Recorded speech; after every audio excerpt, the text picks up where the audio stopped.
믿사옵나이다. 아멘. 할렐루야. 오늘 함께 읽으실 말씀은 마태복음 13장 18절부터 30절까지 말씀입니다. 마태복음 13장 18절부터 30절까지 말씀을 다 같이 합독하겠습니다. 그런즉 씨 뿌리는 비유를 들으라. 아무나 천국 말씀을 듣고 깨닫지 못할 때는 악한 자가 와서 그 마음에 뿌려진 것을 빼앗나니 이는 곧 길가에 뿌려진 자요. 돌밭에 뿌려졌다는 것은 말씀을 듣고 즉시 기쁨으로 받되 그 속에 뿌리가 없어 잠시 견디다가 말씀으로 말미암아 환난이나 박해가 일어날 때에는 곧 넘어지는 자요. 가시떨기에 뿌려졌다는 것은 말씀을 들으나 세상의 염려와 재물의 유혹에 말씀이 막혀 결실하지 못하는 자요. 좋은 땅에 뿌려졌다는 것은 말씀을 듣고 깨닫는 자니 결실하여 어떤 것은 100배, 어떤 것은 60배, 어떤 것은 30배가 되느니라 하시더라. 예수께서 그들 앞에 또 비유를 들어 이르시되 천국은 좋은 씨를 제 밭에 뿌린 사람과 같으니 사람들이 잘 때에 그 원수가 와서 곡식 가운데 가라지를 덧뿌리고 갔더니 싹이 나고 결실할 때에 가라지도 보이거늘 집주인의 종들이 와서 말하되 주여 밭에 좋은 씨를 뿌리지 아니하였나이까. 그런데 가라지가 어디서 생겼나이까. 주인이 이르되 원수가 이렇게 하였구나. 종들이 말하되 그러면 우리가 가서 이것을 뽑기를 원하시나이까.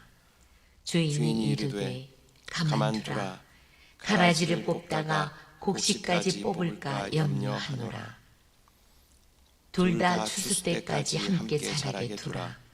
추수 때에 내가 추수꾼들에게 말하기를 가라지는 먼저 거두어 불사르게 단으로 묶고 곡식은 모아 내 곳간에 넣으라 하리라.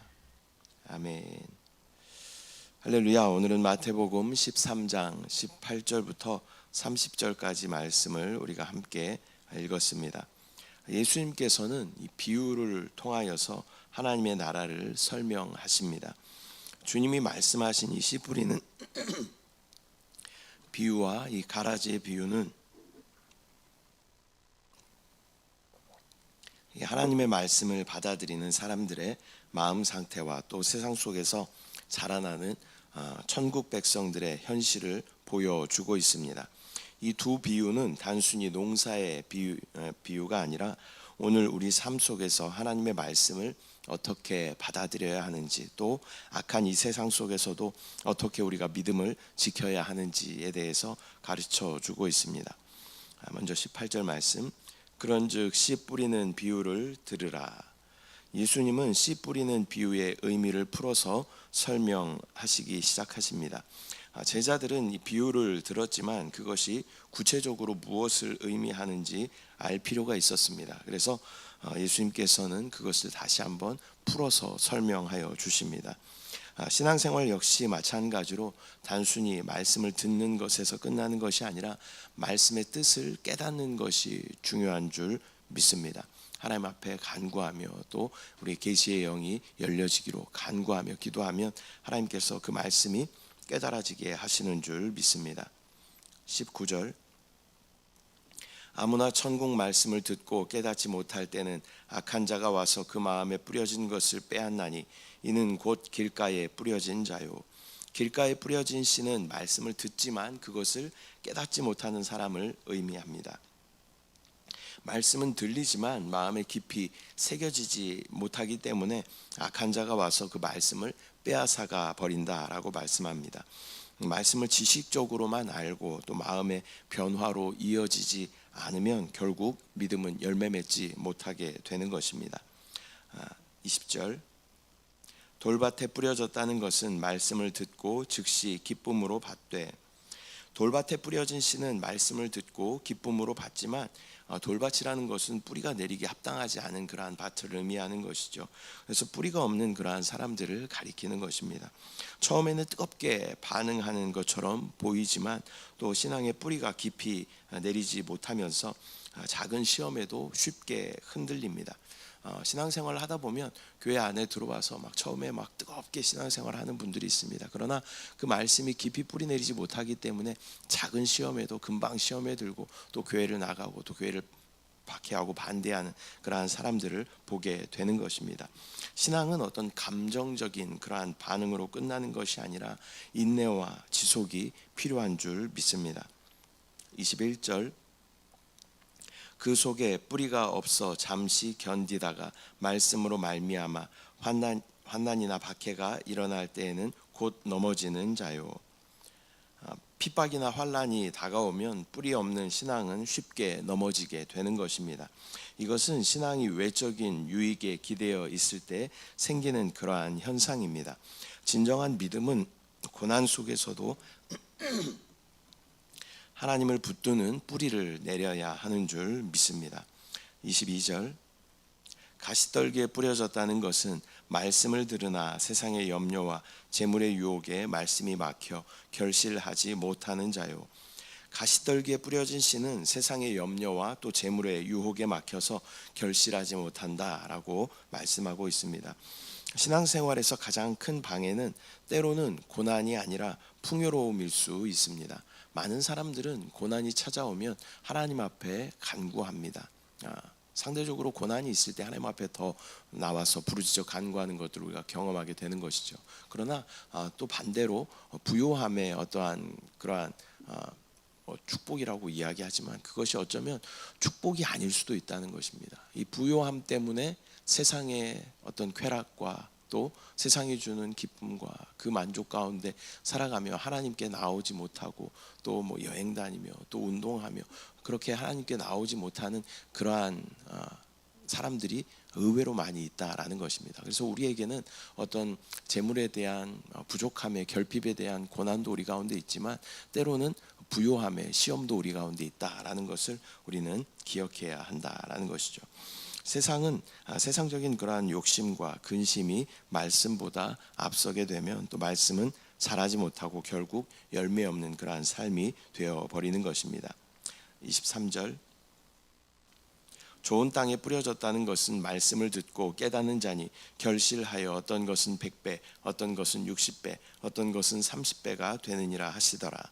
좋은 땅에 뿌려진 씨는 말씀을 듣고 깨닫는 사람입니다. 마음이 겸비하고 또 온유하고 이것을 받아들이고 추구하는 그러한 마음이 있는 사람들에게는 그 말씀이 심겨지는 그런 역사가 있는 것이죠. 이런 사람들은 결실을 맺는데 그 뿌리가 깊이 내리고 튼튼하기 때문에 이 결실이 30배, 60배, 100배의 결실을 맺게 되는 것입니다. 믿음은 단순히 말씀을 듣는 것이 아니라 그 말씀대로 살아냄으로 말미암아 변화됨으로 말미암아 우리 가운데 풍성한 열매들이 맺혀야 한다라는 것입니다. 이것이 어떤 성령의 열매일 수 있고 또 인격의 열매일 수도 있고 또 영혼의 열매일 수도 있습니다. 열매 없는 삶은 사실 하나님께서 기뻐하지 않으신다라는 것을 우리는 반드시 깨닫고 이 여러 방면의 열매들을 우리가 잘 맺어야 할 줄 믿습니다.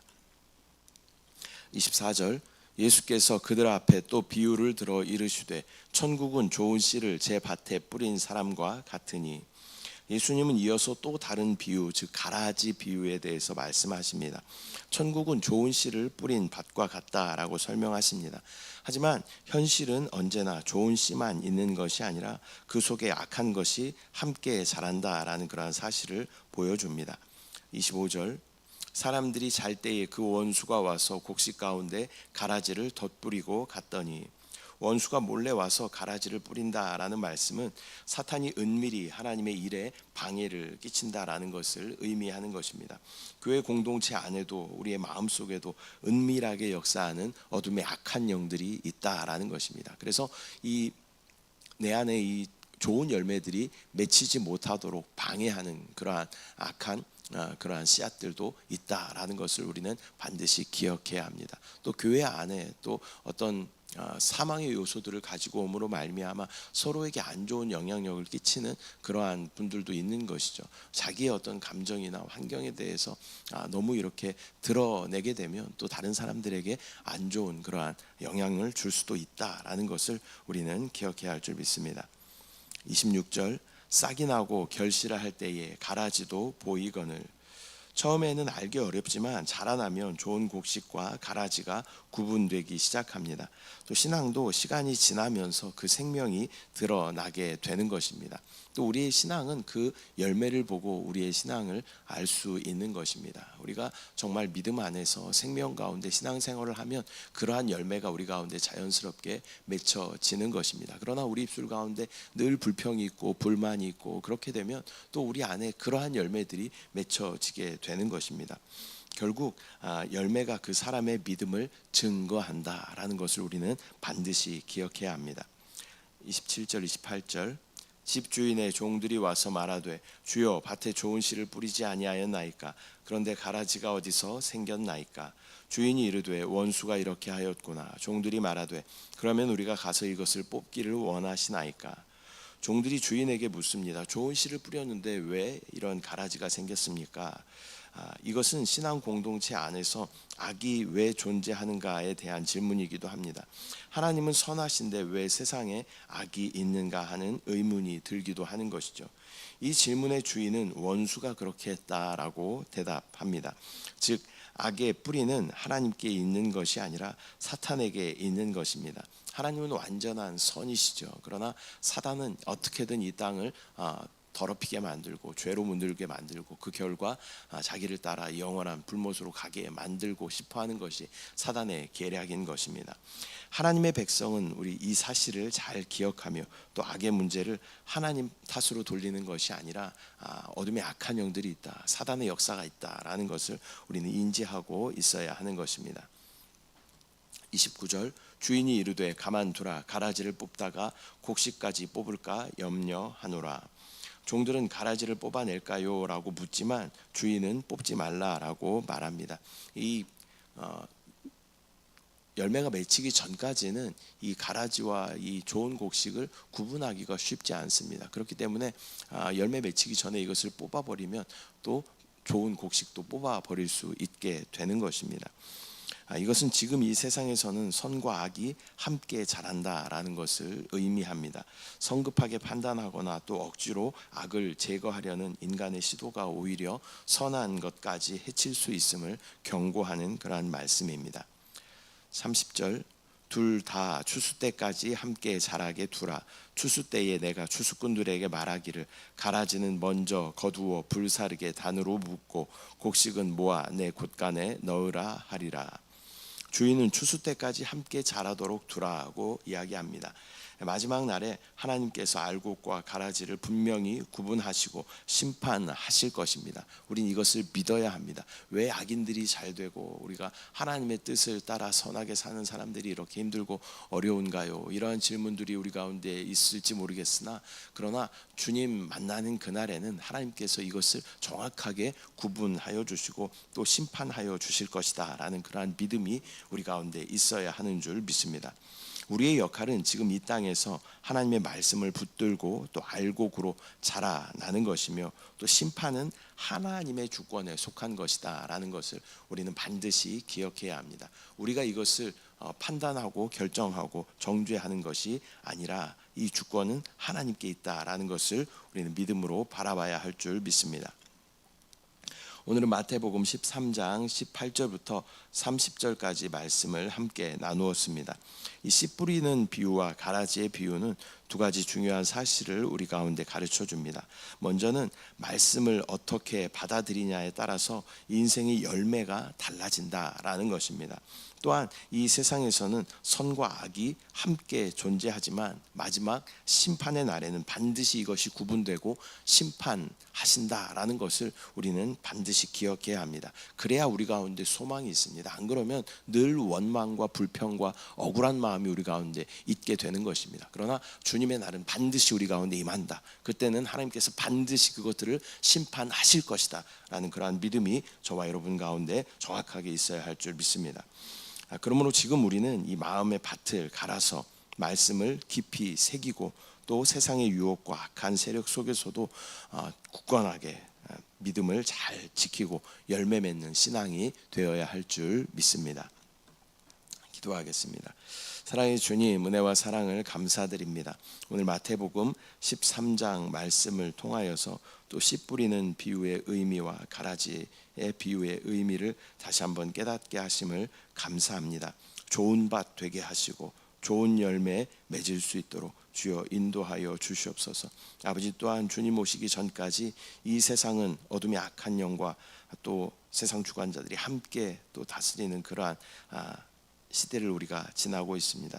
그러나 주님 오시는 그날에 주님께서 이것들을 반드시 심판하실 것이라는 그러한 믿음의 소망이 우리 가운데 정확하게 있을 수 있도록 주여 은혜를 부어 주시옵소서. 이 시간 가지고 나온 모든 기도 제목 가운데 응답하실 주님을 기대합니다. 소망합니다. 주님을 사랑합니다. 감사드리고 예수님의 이름으로 기도드립니다. 아멘. 하늘에 계신 우리 아버지여, 이름이 거룩히 여김을 받으시오며 나라가 임하시오며 뜻이 하늘에서 이루어진 것 같이 땅에서도 이루어지이다.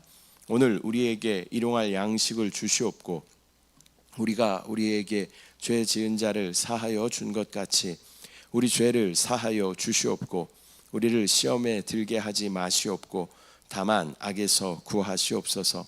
나라와 권세와 영광이 아버지께 영원히 있사옵나이다. 아멘.